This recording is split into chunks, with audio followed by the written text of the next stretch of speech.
Hello, everyone, and thank you for an excellent week of discussion in week one. I really appreciate all your insights and sharing your ideas.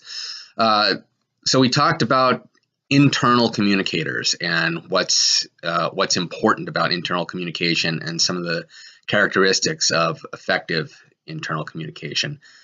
I think some of the highlights would be that not only is good internal communication necessary in order to prevent an organization from self-destructing, really. I mean, we all know that if the communication is poor, that things won't happen, that more mistakes will be made. There'll be less employee satisfaction, there'll be less customer satisfaction.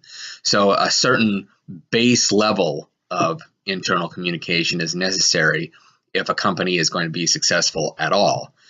But I think it's also true, and some of you pointed out, that the better internal communication is, the more effective it is, the more engaged employees are, that opens up possibilities for a company to go beyond just being good to being great.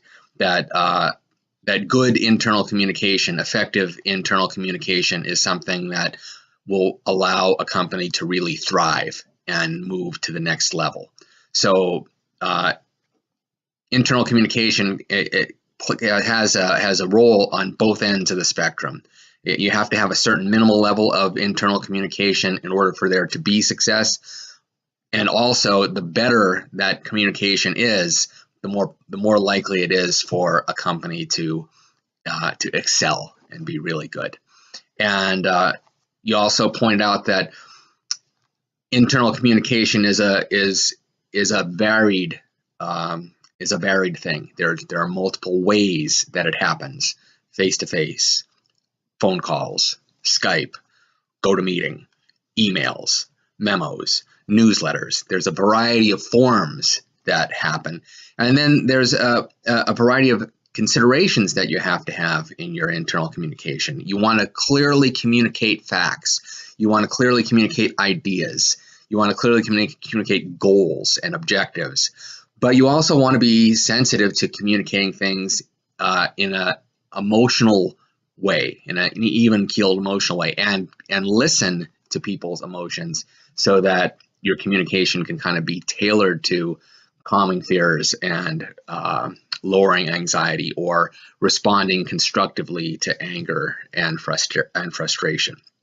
So there's a kind of two bi-directional quality to internal communication, both making sure that the message gets communicated and listening to see how that message is being received, and then making adjustments so that it can be received as well as possible.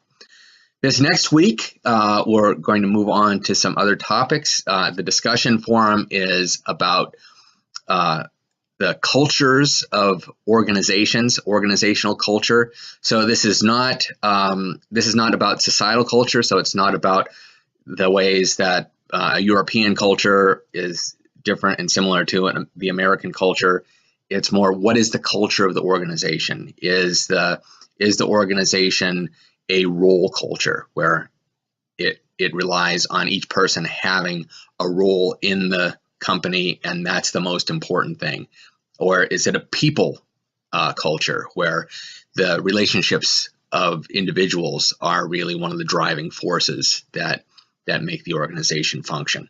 So you'll take a look at that and at those different cultures in the reading, and I'm interested in your ideas, your perceptions, your feedback about those things.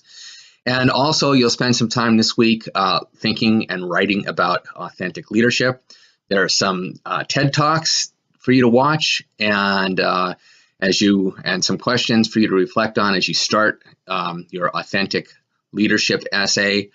I highly recommend that you take the 3 minutes and 21 seconds or so to watch the TED Talk by Derek Sivers. It's not the typical exploration of leadership. He has a little bit of a focus on why it's important to not just be a leader, but also to be a follower. And I think that's an underrated and underanalyzed role. And all of us are not only leaders, but we're also followers. There are people who lead us, no matter who we are. Even if we're the CEO of an organization, there's somebody who we can look to for direction and leadership, even if it's just as in one of our other roles as a citizen or as a learner in university or something like that. So I encourage you to take a look at that, and I'm interested to see what you have to say about authentic leadership.